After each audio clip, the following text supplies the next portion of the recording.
guys, Paul Schreiber, JoBlo.com. We are here at Comic-Con on the Comic-Con floor at the Hasbro booth, and we are about to take a look at the Bumblebee toy line that's coming up to coincide with the movie. So we're going to talk to some of the guys that have created, worked on these toys, and put them out there, and get some insight in what you can expect to see on store shelves. Let's go.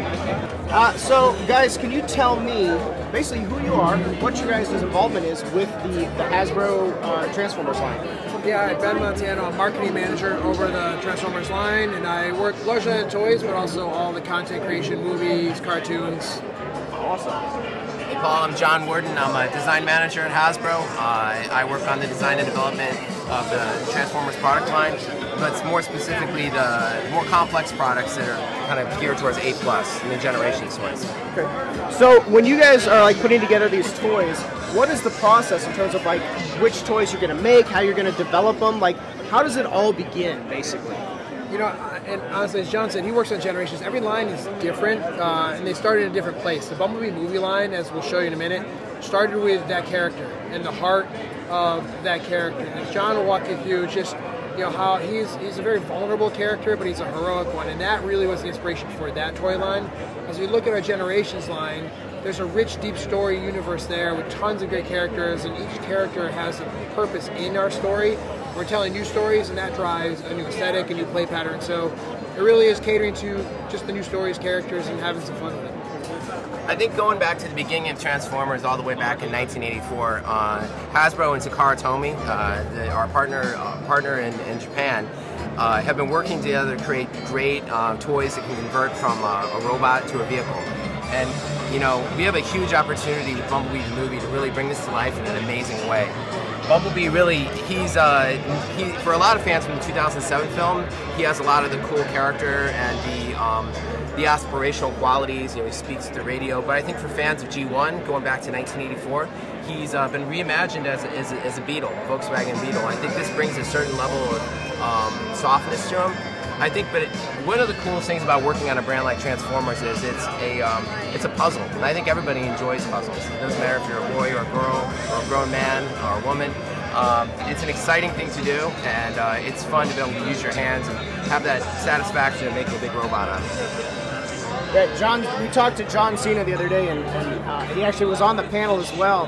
And he had said, like, having a Transformer was like having two toys. And for him as a kid, it was like because you had a robot and then you had a vehicle as well. So I think that's always been a great appeal for Transformers, that you have these two worlds. So what's it like for you guys to create those two pieces of that puzzle? Yeah, no, I think it's exciting because John Cena is exactly right. The Transformers are cool because they're just as much of a character as a vehicle as they are as a robot. And one of the exciting things about doing Bumblebee, and you look at Power Charge Bumblebee here behind us, you're actually able to play with him, and there's lights and sounds as a robot mode, but when you convert him to a vehicle, those lights and sounds actually change into the vehicle sounds. And I think you'll see Bumblebee come to life in the new Paramount movie in a really interesting way. He's going to act both in a robot mode but also a vehicle mode, and I think that that's just part of who he is. They really are two characters in one. But in some ways, one character in two. So walk me through what you guys have in store that we're going to start seeing hit the store shelves, and what their function is. What's the cool factor that we have going on here with these things? Power Charge Bumblebee, obviously, as you saw earlier, is one of our most exciting products that we have on shelf. It's going to be available this fall. But one of my personal favorites is the Studio Series Bumblebee helmet from Bumblebee the movie. Not only is it like a screen actor, you can see his back right here. Okay. But one of the cool things about that is actually you can pair it with your phone and through Bluetooth, and you can stream music through it. Like in meetings at work, sometimes we'll be transforming Transformers to test them, and we'll hook up streaming radio to our helmet, so we have like a soundtrack. We saw John wearing this around. Also, yeah. It was pretty amazing. He was walking around San Diego with it on yesterday, so which is fun. I think the line on top here is called Energon Igniters, which is just a cool, awesome name that kids will think is awesome.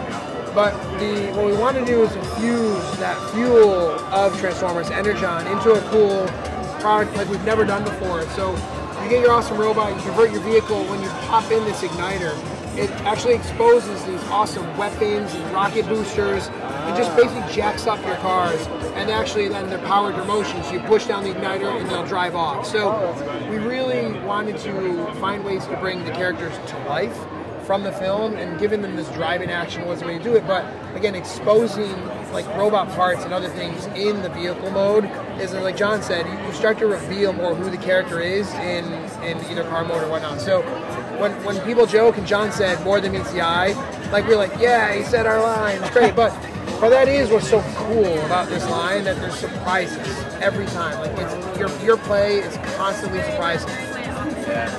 And then for our older fans, we actually have a line called Studio Series, which is a more complicated line. It has more steps of conversion. It's for a more challenging experience. You know, so we're finding that like 8, 9, 10-year-old kids are actually getting into this. We have characters like Bumblebee turns into a licensed VW, but also new characters like Dropkick, who change into an assault helicopter, also licensed. So it's really exciting. We kind of have something for everybody with the new Bumblebee, the movie line. It's really exciting. What are these guys down here? Because this is giving me 80s flashbacks, because I'm an old school Transformers guy. I was playing with these when they first came out, so this packaging is kind of giving me some flashbacks here. What's going on down here? Yeah, so we all had flashbacks in a good way to the 80s when we worked on this film, as it said in '87, and you saw in the first trailer, popping in the tape, Bumblebee is very particular about the music he likes.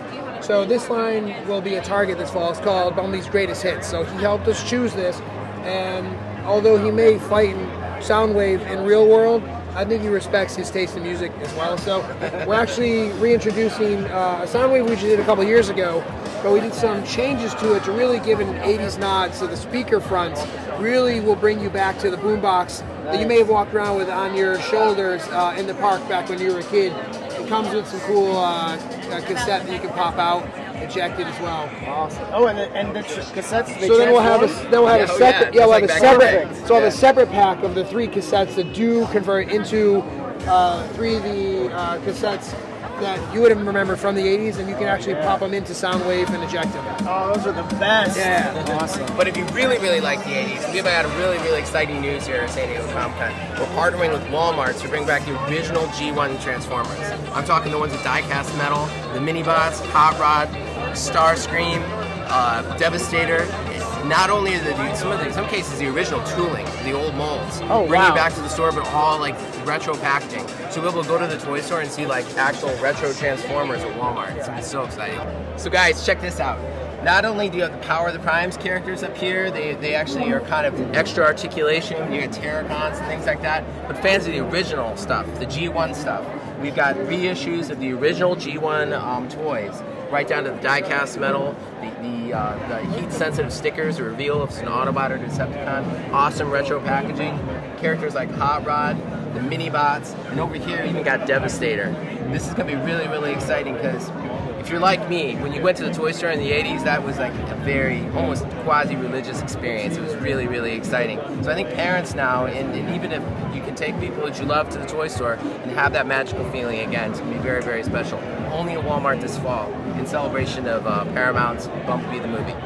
All right, so now aside from the movie Transformers, you guys also have even more Transformers coming out, and apparently this is the most popular one that's getting ready to hit the shelves. So tell me what we're working here with War for Cybertron, guys.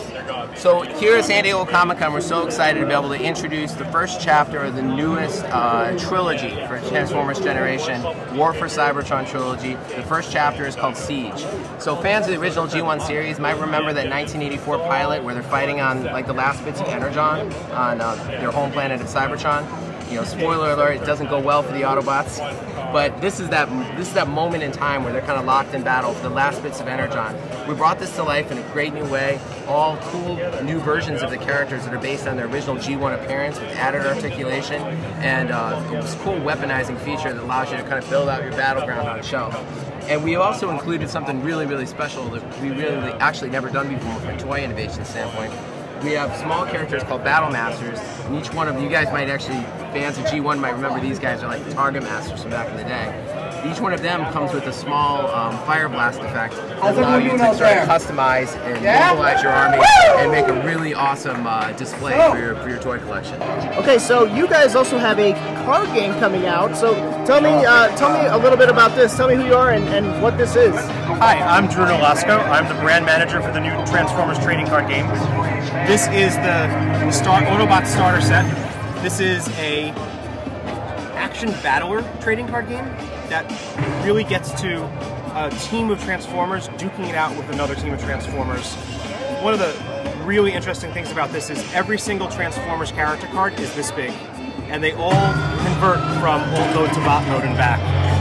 So Cosmos here, the core mechanic of the game involves being in the right mode when you want to fight, and you drive combat through a deck of battle cards, which are these standard size playing cards.